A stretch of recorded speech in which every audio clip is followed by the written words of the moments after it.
السلام علیکم ورحمۃ اللہ وبرکاتہ۔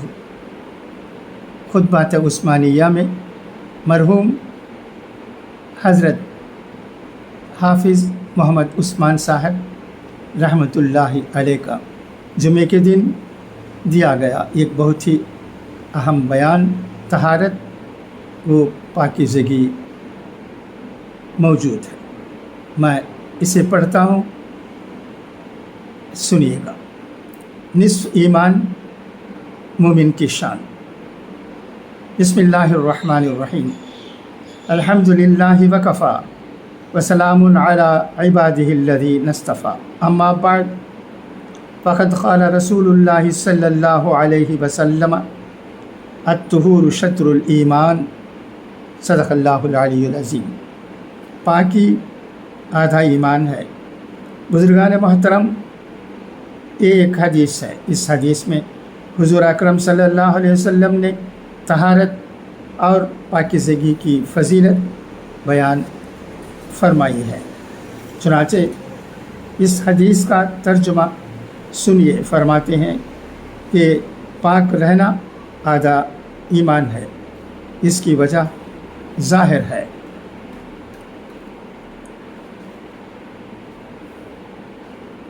ایمان سے چھوٹے اور بڑے گناہ بخش دیے جاتے ہیں، اور وضو سے صرف چھوٹے گناہ ہی بخشے جاتے ہیں۔ اس لیے طہارت کو آدھے ایمان کا درجہ حاصل ہے۔ حدیث میں آتا ہے کہ بندے سے اس کی قبر میں پہلا سوال طہارت کے بارے میں ہوگا۔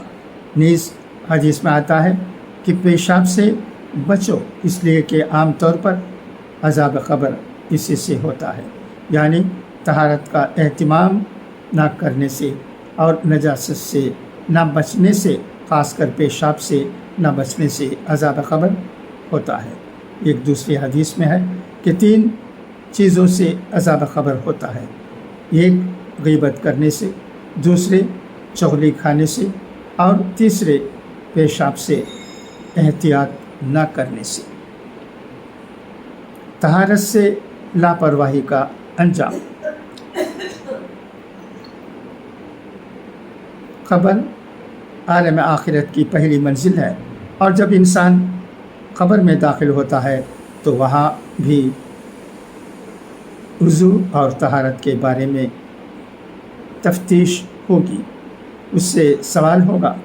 گویا قبر میں پہلا سوال وضو کے بارے میں ہوگا، اور اگر اس کا جسم دنیا میں پیشاب و پاخانے سے آلودہ رہا ہوگا تو اس کی وجہ سے قبر میں عذاب ہوگا، اور ظاہر ہے کہ بے نمازی کو پیشاب پاخانہ اور گائے بیل کے پیشاب سے بچنے کی کوئی پرواہ نہیں ہوتی، تو اس کا وبال قبر ہی میں بھگتنا ہوگا۔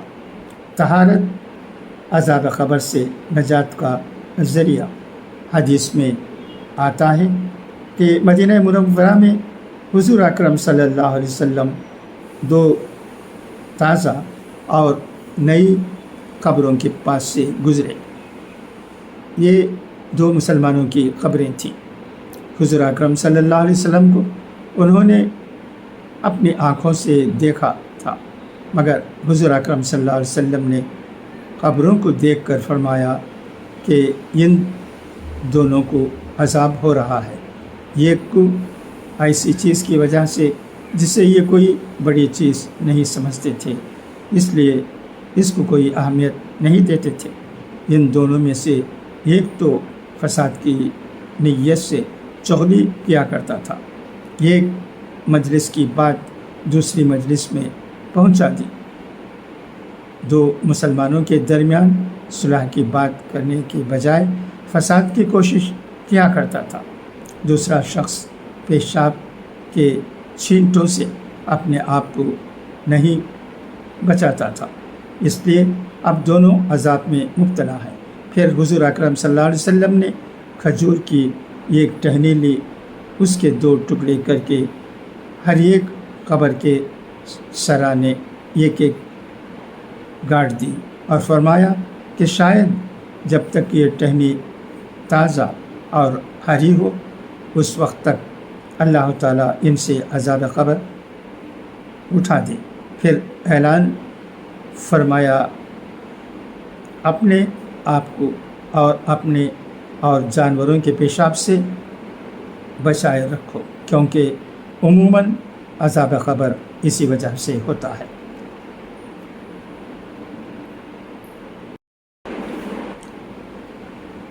شریعت مطہرہ میں طہارت کی اہمیت دیکھا آپ نے کہ شریعت میں طہارت کی کس درجہ اہمیت ہے۔ فرماتے ہیں کہ قبر میں سب سے پہلے اسی کا سوال ہوگا۔ آپ جانتے ہیں اس کی کیا وجہ ہے؟ اس کی وجہ یہ ہے کہ قبر آخرت کی پہلی منزل ہے، تو پہلی چیز یعنی طہارت کا سوال پہلی منزل یعنی قبر میں ہوگا۔ طہارت کے بعد دوسری چیز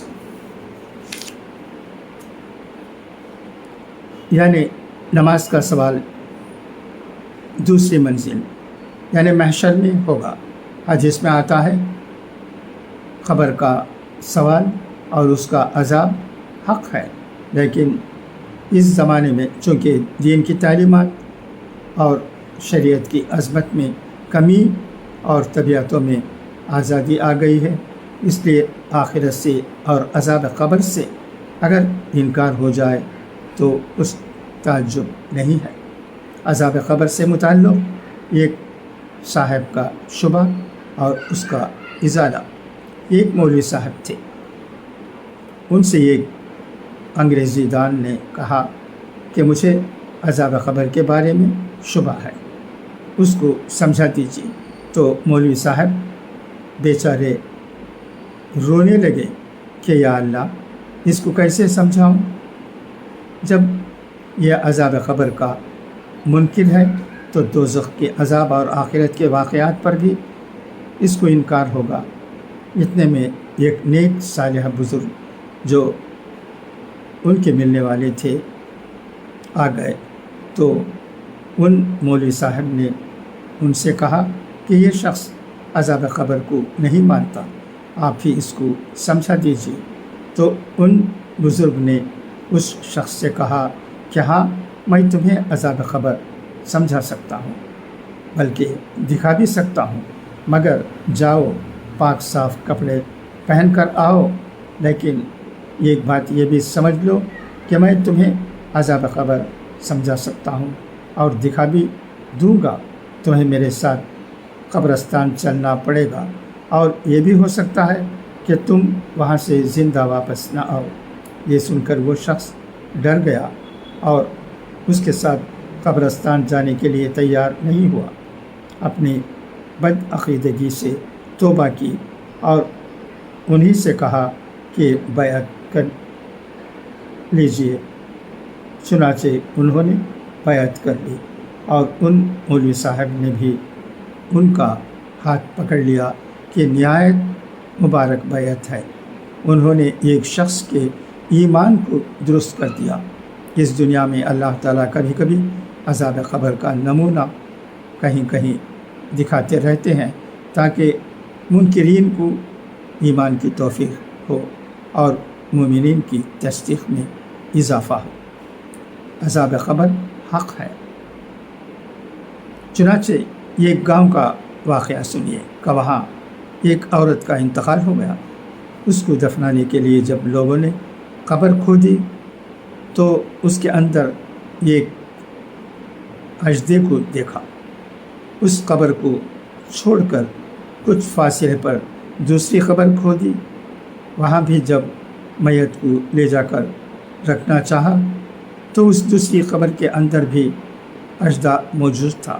لوگ اس گاؤں کے ایک بزرگ کے پاس گئے اور ان سے پوچھا اب کیا کیا جائے۔ انہوں نے لوگوں سے اس عورت کے عمل کے بارے میں دریافت کیا تو لوگوں نے کہا کہ یہ عورت اپنے شوہر کو بہت گالیاں دیا کرتی تھی اور دوسرے لوگوں کو بھی برا بھلا کہتی تھی، بہت بد زبان تھی۔ یہ سن کر ان بزرگ نے مشورہ دیا کہ سب مل کر اس کی مغفرت کی دعا کریں تاکہ اس کو عذاب قبر سے نجات ملے، اور کہا کہ کچھ فاصلے پر تیسری قبر کھودیں۔ چنانچہ لوگوں نے ایسا ہی کیا، مگر جب میت کو قبر کے اندر قبلہ کی طرف پھیرنے لگے تو وہاں بھی دیکھا گیا کہ اس عورت کے منہ کو اژدھا پکڑے ہوئے ہے۔ یہ دیکھ کر لوگ جلدی سے قبر بند کر کے چلے آئے۔ دیکھا آپ نے اس زمانے میں بھی ایسے واقعات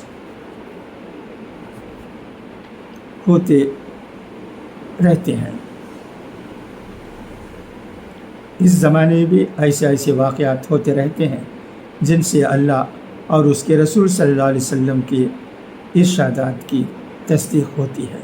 انہیں ارشادات میں سے یہ بھی ہے کہ قبر میں سب سے پہلے طہارت کا سوال ہوگا۔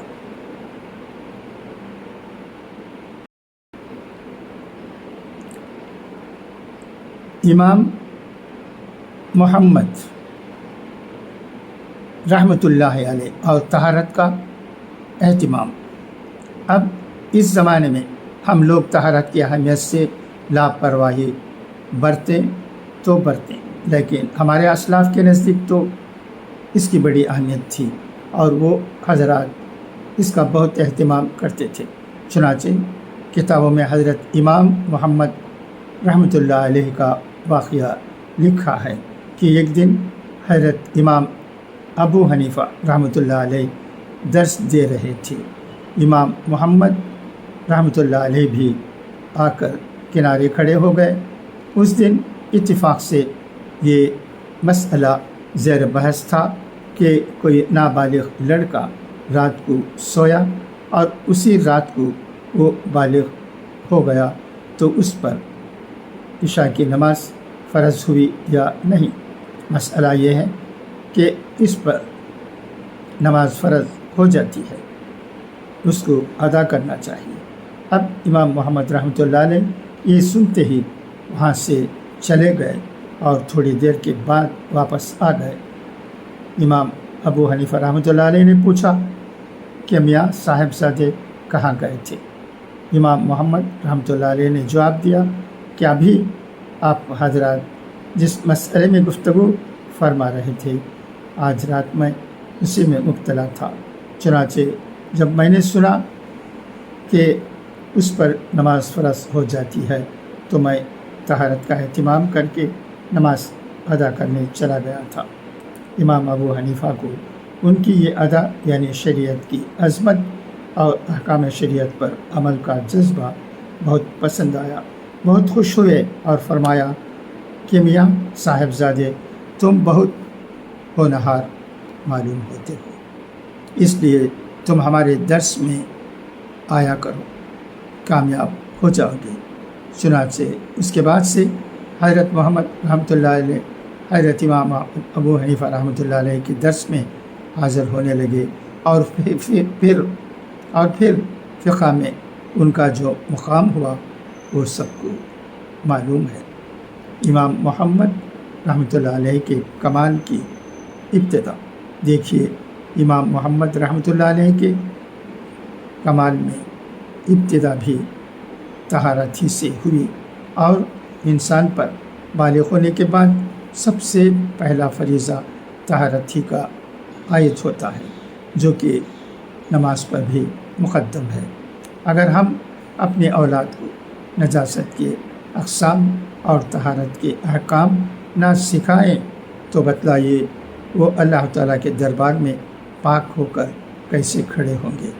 حدیث میں حضور اکرم صلی اللہ علیہ وسلم ارشاد فرماتے ہیں کہ تم میں کا ہر شخص نگہبان ہے اور ہر شخص سے اس کے متعلقین کے بارے میں سوال ہوگا۔